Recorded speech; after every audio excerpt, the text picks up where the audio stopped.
weza kusonga mbele, na haya yote lazima kuwe na orderly na systematic withdrawal. Manake pia kama tutaambia tu watu ondokeni, wananchi wetu kutakuwa namna gani?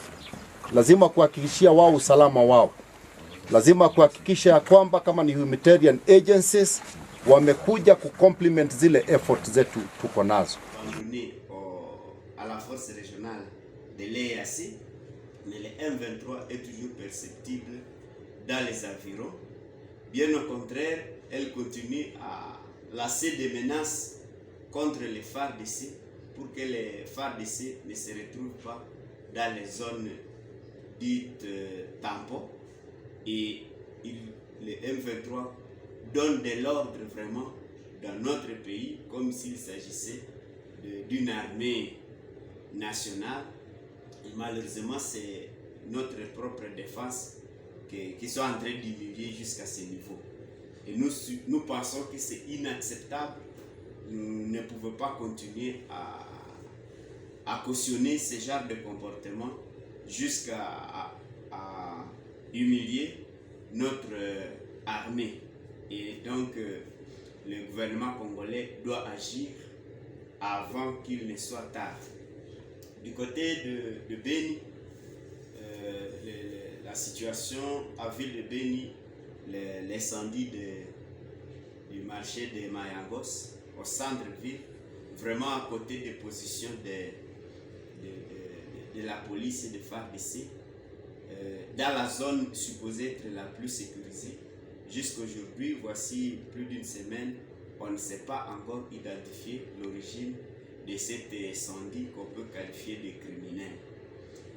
À Kassim, il y avait un territoire, les bilans de l'incident de dimanche commencent à se préciser. On parle finalement de 13 morts, et parmi ces 13 morts, il y avait 6 hommes et 7 femmes. Mais à ces 13 s'ajoute un fœtus de plus ou moins 8 mois. Donc, parmi les morts, il y avait une femme enceinte. Et lors de l'enterrement, il fallait que l'expertise médicale puisse séparer la mère de son enfant. Et l'enfant était de sexe féminin. Le nombre de blessés, disons, parmi les morts, il y avait un enfant de 4 ans et une vieille dame de 86 ans. Alors parmi les blessés, on a compté 80, 21 hommes et 59 femmes. Et certains sont déjà à Beni, d'autres ont été déployés en Ouganda pour les soins appropriés. Alors s'agissant de notre ville, vous allez constater que la partie nord reste toujours sous insécurité. À cette partie nord, il faut ajouter la partie nord-ouest, notamment la commune de Roulamba, où les militaires continuent à commettre des cas de violation très graves des droits humains. Et la situation se présente telle que le cas le plus récent est celui d'un enfant qui a été tué par des militaires à date du 9 janvier au niveau du pont Goulindi. Cet enfant s'appelle Mumbere Moulakirwa Jospin, âgé de 12 ans. Il est élève à l'épée Joufour. Et cet enfant, chaque fois après cours, il va vendre les beignets. Malheureusement, à 16h de ce lundi 9 janvier, il a rencontré des militaires lorsqu'il y avait des échauffourées au niveau du pont de Roulindi. D'ailleurs, on ne sait pas d'où était venu ce qui a provoqué des militaires jusqu'à commencer à tirer des balles. Parce que les témoins disent qu'il n'y avait apparemment pas d'adversaire. Et les balles ont atteint l'enfant. L'enfant est tombé dans l'eau au niveau de Woulidi. Et ce qui est curieux, c'est que les militaires ont récupéré les corps. Et à 20h, ils l'ont conduit à la morgue de Matanda. Arrivé à la morgue, ils ont inventé les identités de l'enfant et ils ont dit que c'est leur propre enfant. Et ils ont attribué à l'enfant le nom de Chimanga Kalambay et ils l'ont présenté comme étant fils de Saïdi et de Daniel. Vous aurez constaté que tous sont visiblement des hommes.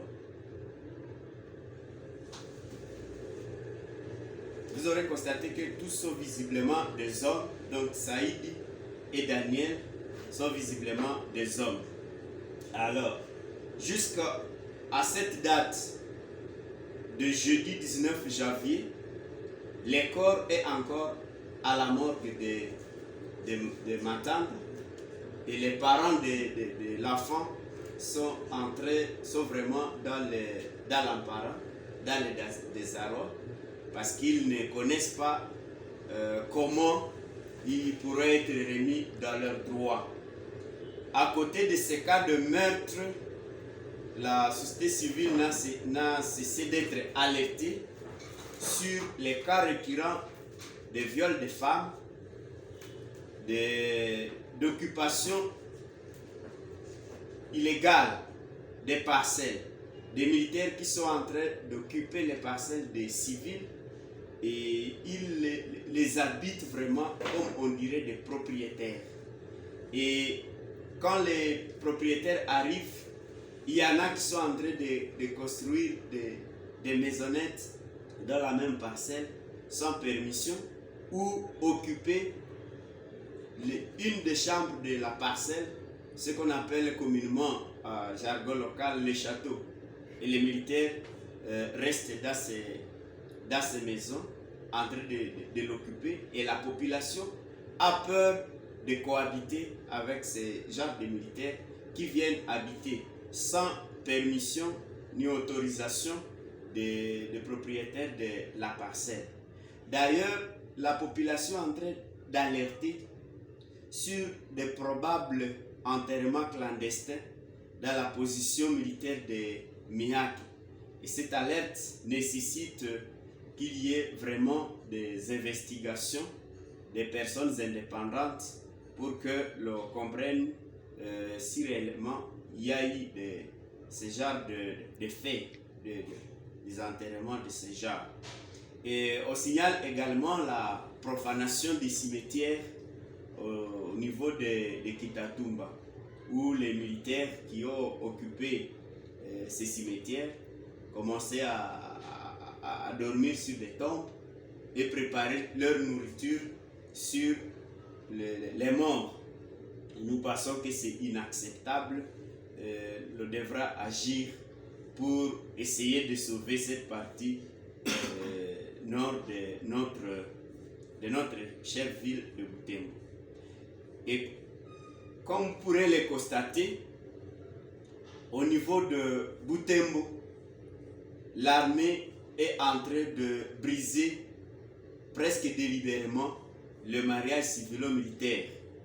Lorsqu'il faut s'adonner à des meurtres de civils, ravir leurs biens, occuper même leurs parcelles, ce genre de comportement brise le mariage et nous pensons que ça doit cesser parce que ça n'a que trop duré. Le deuxième constat, c'est que la ville de Butembo est exposée par ce que nous pourrions appeler les ennemis de la paix, les Maïmaï qui viennent attaquer les militaires, et à cause de cette colère des militaires, ils vont s'apprendre à la population. Malheureusement, ces Maïmaï emportent des armes et tuent ces militaires et laissent cette population sans protection. Un autre constat, c'est que dans la partie sud de la province, les FARDC et la force régionale de l'EAC continuent à dorloter les M23, alors que le communiqué du ministre sommet de Luanda est clair, si la date du moratoire est expirée et que le M23 ne se retire pas, il faut procéder à la force. Bien au contraire, on sent que les facilitateurs kenyans continuent aussi à recevoir le M23 comme on dirait une délégation gouvernementale. C'est inacceptable et ça doit vraiment cesser.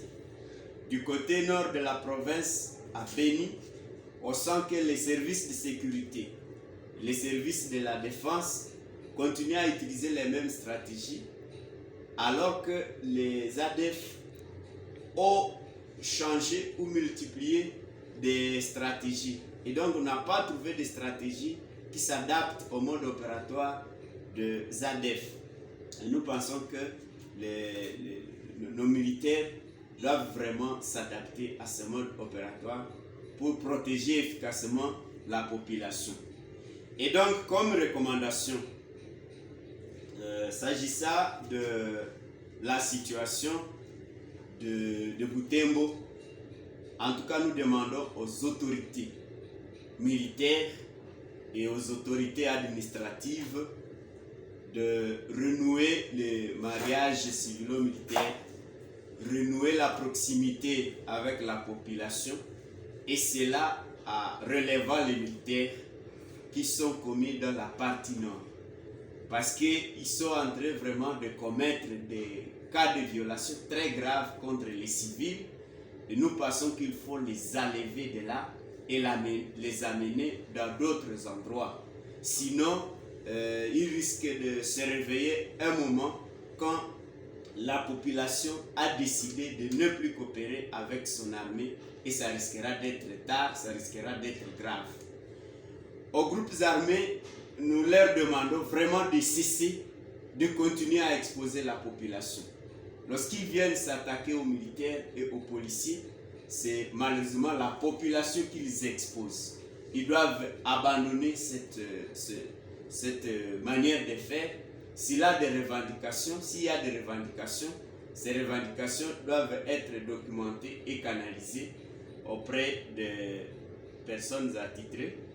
Nous demandons également que les autorités de la province et les autorités nationales, notamment le ministère des Droits humains et de la Défense, doivent initier des enquêtes indépendantes sur les cas de violation commis au niveau de la partie nord de la ville de Butembo. Parce qu'en réalité, ce n'est plus seulement la partie nord, parce qu'il s'ajoute aussi la partie sud-est, la route Butembo-Kiondo, où on connaît aussi ce genre de cas de violation, notamment du côté de Kabingu vers Musenda.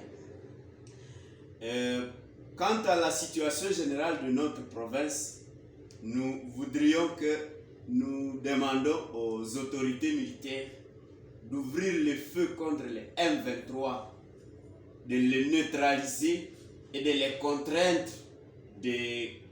d'abandonner les espaces qu'ils occupent, afin que la population de Rutshuru et de Nyiragongo puisse retourner à la vie normale, en cultivant ses champs et en occupant ces maisons.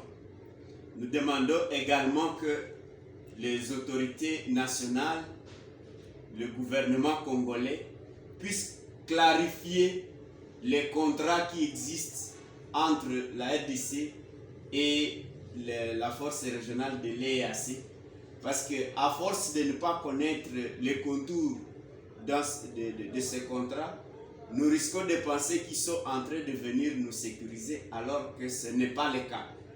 Et donc, nous voudrions que ces contrats soient clarifiés.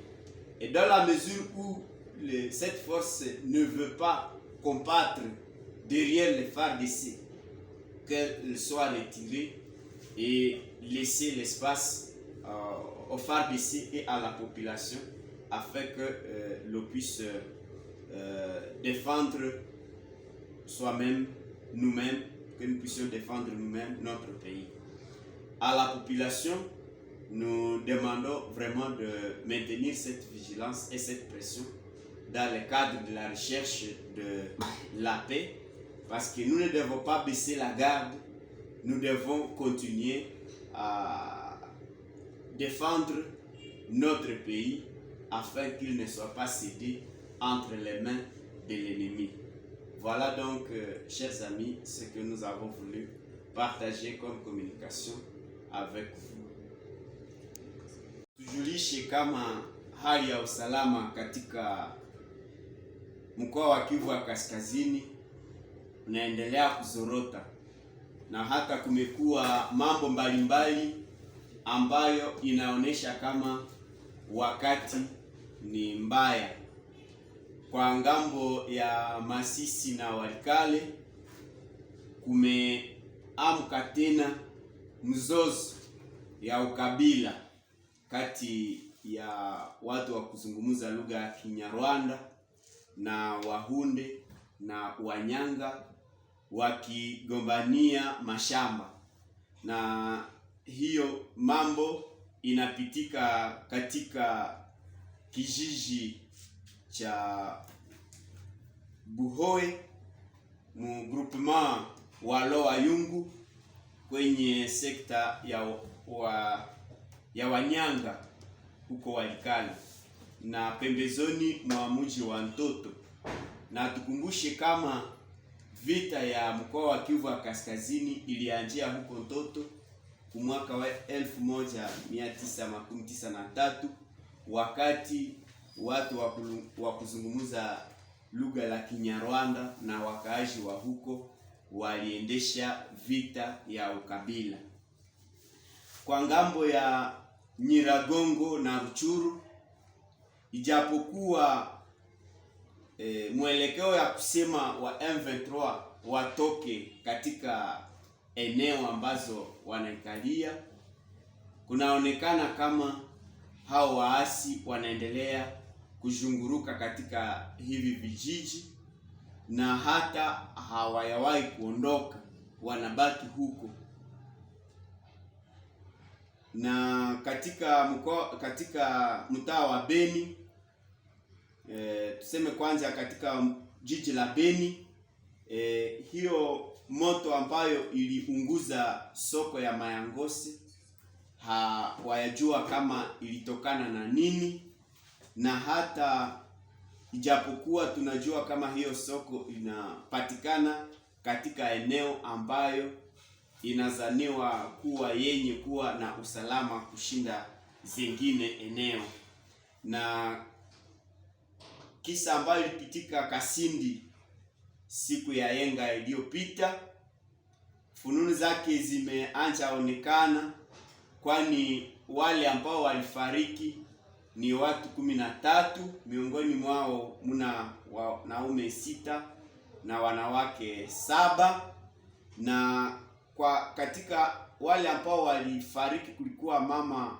ambaye anakuwa na mimba, na wakati wanganga waliweza kuondoa yule mtoto katika tumbo, walikuta mtoto wa miezi 8 tumboni akiwa mtoto mwanamke. Ni kusema waliofariki kwa jumla wanakuwa watu 14, na waliojeruhiwa tuseme miongoni mwa wale waliofariki mnakuwa mtoto wa miaka 4 na tate wa miaka 86, na walioumizwa na hiyo bomu walikuwa watu 80, mkiwemo wanaume 21 na wanawake 59. Sasa katika mji wa Butembo kumekuwa hali ya ukosefu wa usalama katika parti nord ya mji wa Butembo, ikiwa kumeonekana hata mauaji ya watu. Kisa ambacho ni kia mwisho ni siku ya kwanza tarehe 9 mwezi wa kwanza, ambako wa askari jeshi walimuua mtoto wa miaka 12 akiitwa kwa majina ya Mumbere Mulakirwa Jospe, akiwa mwanafunzi kwenye kituo cha Jofuru katika somo la 6, na huyo mtoto alifariki karibu na ulalo wa Bulindi kwenye quartier Mukalangirwa commune Bulamba. Na hao maaskari walipeleka huyo mtoto kwenye morgue ya Matanda, lakini wakati walifika kule walisema ni wao wazazi wa mtoto na wakampatia jina la Kimanga Kalambai, na wakisema wazazi wa mtoto ni Saidi na Daniel, ijapokuwa hizo majina inaonekana kama ni za wanaume wote wawili. Na sasa mpaka siku ya leo huyo mtoto anapatikana kwenye morgue haya zikiwa, na wazazi wake wamekuwa katika hali ya shida na mashaka mingi sana. Sasa tunajiuliza kama hao maaskari walikuwa na nia gani kuweza kugeuza majina za huyo mtoto ambaye alifariki wakishamuua. Na hata tunaendelea kupata kelele za kutokea kwa upande wa Furu, Mihake na Kasuka na huko pembeni, kama kumekuwa visa vingi vya ubakaji wa wanawake na kupora mali na simu za mkono za wakaaji. Hata maaskari wanaanja kuikala bila ruhusa katika maparsele za wakaaji wa hiyo eneo, na hata kwa ngambo ya Kitatumba wanaendelea kufanya mambo ambayo haistahili kwenye shamba la wafu la Kitatumba, na wakaaji wanaendelea kuwaogopa. Hata kumeanja tokea kelele za kusema inawezekana kuwe watu ambao wanazikwa kwa uficho katika hizo eneo ambazo zinalindwa na waaskari jeshi, na tunawaza kama hizo jambo ni sherti kuwe utafiti ambao utahakikisha kama ni nini ambayo imepitika huku. Kwa maoni yetu tunaona kama askari jeshi ambao wanapatikana kwa hiyo ngambo ya kaskazini ya mji wa Butembo wamechukua hatua ya kuvunja hiyo uhusiano ambao unakuwa kati ya raia na askari jeshi, na hata kunakuwa wale wa maimai ambao wanawahatarisha wakaaji wakati wanaingia katika mji, wanachukua silaha za maaskari wala wanawaua maaskari, na ni wa raia ambao wanaweza kuingia katika hatari hao wa maimai wakisha ondoka. Na kwa ngambo ya Nyiragongo na Ruchuru inaonekana kama hata askari jeshi wa Kongo na hawa ambao wametoka kwa Umoja wa East Africa wamekuwa kama wanawabembeleza waasi wa M23, ijapokuwa wameruhusiwa kuweza kufyeka hao waasi na kurudisha amani na usalama katika hizo eneo. Lakini tunaona kama sasa ni hao waasi ambao wanaletea hofu askari jeshi la Kongo, wakiwakataza kufika katika eneo mbalimbali. Na hata kwa ngambo ya Beni naonekana kama vyombo vya usalama vinaendelea kutumikisha strategia za zamani, ijapokuwa adui yeye anaendelea kujifunza namna gani anaweza kuendelea kumaliza wakaaji raia ya huko Beni. Ndio maana mwito wetu, tunawasihi waongozi wa jeshi waweze wakaondoa majeshi zote ambazo wameweka pembezoni mwa mji wa Butembo, zaidi sana ngambo ya kaskazini ya mji wa Butembo, huko Mihake, Furu na zingine maeneo ambamo wameweza kutia hao wa askari. Tunawasihi wa maimai wasije wakaendelea kupigania katika mji wa Butembo, kwani wanaendelea kuhatarisha wakaaji wakati wanachukua vifaa vya askari na kuwaua hao askari. Na tunatoa mwito kwa waongozi waweze wakafanyisha utafiti kulingana na mambo ambayo imepitika katika mji wa Butembo, wakifanya mambo ambayo haiendeki. Na tunatoa mwito kwa askari jeshi la Kongo na hata East African Community ambayo wamepewa kazi ya kupambana na adui wa M23, wasije wakaendelea kuwafata kama ni marafiki, lakini wapigane nao ili waweze wakawaondoa katika eneo ambamo wanaishi. Na kwa ngambo ya askari wanaopatikana kwa ngambo ya Beni na vyombo vyote vya usalama, waweze kuangalia namna gani wataweza kuchukua hatua ambazo zitasaidia kuleta usalama kwenye raia, wasije wakahatarisha raia wakati ADF anazunguruka huko na kule akiwaua watu. Asante.